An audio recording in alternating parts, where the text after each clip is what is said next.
ایک مرتبہ ایک فقیر راستے میں چل رہا ہے اور ایک آدمی سوال کر بیٹھا اس فقیر آدمی سے، اچھا یہ بتاؤ اللہ نے انسان کو پیدا کیا ہے، پھر انسان کا حساب و کتاب کیوں لے گا؟ اللہ نے انسان کو پیدا ہی تو کیا اس دنیا میں، لیکن حساب و کتاب پھر کیوں لے گا؟ اس دنیا میں تو اس کا حساب و کتاب زیادہ اکثریت ہو جاتا ہے، پھر اللہ تعالیٰ قیامت کیوں کرے گا؟ دوسرا سوال کیا، اچھا ابلیس کو اللہ نے آگ سے پیدا کی، اللہ نے ابلیس کو آگ سے بنایا، آگ سے پیدا کیا، تو جہنم میں جب شیطان کو ڈالا جائے گا، ابلیس کو ڈالا جائے گا، تو اس آگ میں کیا تکلیف ہوگی؟ گویا ایک آگ کو آگ سے کیا تکلیف ہوگی؟ جیسے اس فقیر نے سنا، ایک ڈھیلا اٹھایا اور مار دیا، اس دہری کے منہ پر مار دیا، جیسے ہی مارا وہ آدمی فوراً کوتوال گئے اور جا کر شکایت نالش کر دی، فلاں فلاں تھانے میں کیس درج کر دیا، مقدمہ دائر کر دیا کہ میں نے فلاں سے سوال کیا تو مجھے جواب نہیں بلکہ ڈھیلا مارا ہے۔ اس آدمی کو عدالت میں لایا جائے۔ جب اس فقیر کو عدالت میں لایا گیا اور اس فقیر سے پوچھا تم نے اس کو ڈھیلا کیوں مارا ہے؟ فقیر نے کہا میں نے اس کو ڈھیلا نہیں بلکہ میں نے اس کے سوال کا جواب دیا ہے۔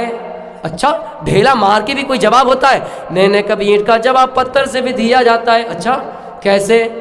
اس نے کہا اس نے مجھے سوال کیا، اللہ تعالیٰ انسان کو اسی دنیا میں سزا دے دیتا ہے، اللہ انسان کو اسی دنیا میں حساب و کتاب انسان سے لے لیتا ہے، تو پھر قیامت کرنے کی کیا ضرورت ہے؟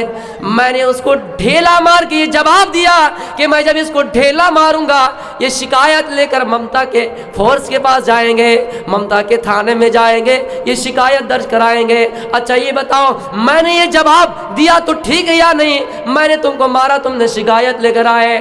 اسی طرح اللہ انسان کا حساب و کتاب لینے کے لیے جنت اور جہنم اور آخرت بنائے ہیں، قیامت کا دن مقرر کیا ہے۔ ہم سے کوئی بڑا طاقتور ہے، ہمیں اگر مارنے کے لیے آئے تو ہم اس کو ظاہر سی بات ہے زیادہ مار نہیں پائیں گے۔ ہم غریب ہیں، ہم سے کوئی بڑا امیر ہے، اگر ہم کو اریسٹ کر دے تھانہ میں ڈال دے، ہمارے پاس اتنی طاقت نہیں ہے، ہمارے جیب میں اتنی طاقت نہیں ہے کہ ہم بھی اس کے اوپر کیس کر سکیں، ہم بھی مقدمہ کر سکیں۔ اس لیے ان تمام چیزوں کو برابر کرنے کے لیے اللہ قیامت کرے گا۔ جس طرح میں نے تجھے ڈھیلا مارا اور ڈھیلا مارنے کی وجہ سے تکلیف ہوئی اور تم شکایت کرنے کے لیے تھانے میں آئے، اسی طرح ایک انسان غریب انسان پر جب ایک مظلوم انسان پر ظلم کیا جائے گا اور وہ اس دنیا میں بدلہ نہیں لے پائے گا، اللہ کہتا ہے مظلوموں، اللہ کہتا ہے غریبوں، اللہ کہتا ہے کمزوروں، اگر تم نے دنیا میں بدلہ پورا نہ ملا ہو تو آخرت میں قیامت میں تمہیں پورا بدلہ دے دیا جائے گا۔ اس لیے یہ جواب میں نے اس کو ڈھیلا مار کر دیا ہے۔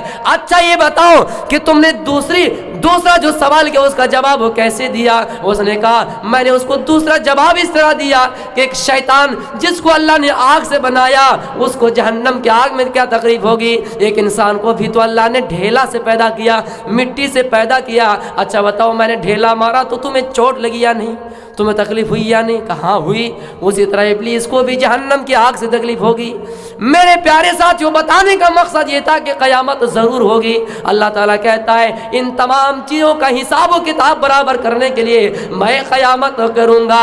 مالک یوم الدین، اللہ تو قیامت کے دن کا مالک ہے، اور اللہ کہتا ہے جب میں قیامت کے دن کا مالک ہوں تو تم اس دنیا میں کچھ تیاریاں کیا کر لو، تم اس دنیا میں کچھ تیاری کر لو۔ جس طرح ویدوں میں کہا گیا اگنے نیا سو پتھارے آسما بسوانی دے ویونان بیودان یودھا سمی ظہورانا منو ویشتام تنما اکتی کاما بدھیما۔ اے لوگوں، اے ایشور تو ہمیں سیدھے پتھ کی طرف چلا، جو پتھ جنت کی طرف ہمیں لے جائے، سیدھے مار کی طرف لے کر چلو، جو راستہ ہمیں جنت کی طرف لے جائے۔ میرے پیارے ساتھیوں اس سے مراد اہدنا الصراط المستقیم، اے ایشور تو ہمیں سیدھے راستے کی طرف لے کر چل، جس راستے پر تو نے انعام نازل کیا، جو راستہ مومن کا راستہ ہے، جو راستہ جنت کا راستہ ہے۔ اور اسی چیز کو کہا گیا تھا کہ تب تک سندر مدی کویا بنا محمد پار نہ ہویا، محمد کے علاوہ کوئی ایسی شریعت ہے ہی نہیں جو انسان کو جنت کی طرف لے جا سکے، جو انسان کو پیراڈائز کے اندر لے جا سکے۔ اس لیے میرے پیارے ساتھیوں اگر اس دنیا میں کچھ تیاری کرنی ہے ایشور سے دعا کرتے رہیے اللہ ہمیں سیدھے پتھ کی طرف لے کر چلے، سیدھے راستے کی طرف لے کر چلے، سیدھے مار کی طرف لے کر چلے، تب ہم اور آپ اس دنیا میں ترقی کر سکتے ہیں، ہمارا نیک اعمال ہوگا، عمل صالح ہم کر سکیں گے اور اللہ تعالیٰ ہمیں ہمارا ٹھکانہ جنت دے گا۔ لیکن میرے پیارے ساتھیوں، ایک ہی چیز، ایک ہی واقعہ اصلاح کرنا چاہوں گا کہ ہم نے جو سماج کے اعتبار سے اصلاح معاشرہ کے تعلق سے کچھ باتیں کہی، اس چیز کو ذہن میں رکھیے گا۔ کسی انسان کو برے لقب سے نہیں پکاریے گا، اور قرآن تو یہی کہتا ہے، یا ایھا الذین آمنوا لا یسخر قوم من قوم عسى ان یکونوا خیرا منہم ولا نساء من نساء عسى ان یکن خیرا منہن۔ کوئی مرد کسی مرد کا مذاق نہ اڑائے، کوئی مرد کسی مرد کا مذاق نہ اڑائے، ہو سکتا ہے اس سے زیادہ وہ انسان خوبصورت ہے، ہو سکتا ہے اس سے زیادہ اس کے اندر خوبی ہے۔ کوئی عورت کسی عورت کا مذاق نہ اڑائے، ہو سکتا ہے اس عورت سے اس عورت ختم ہو گیا۔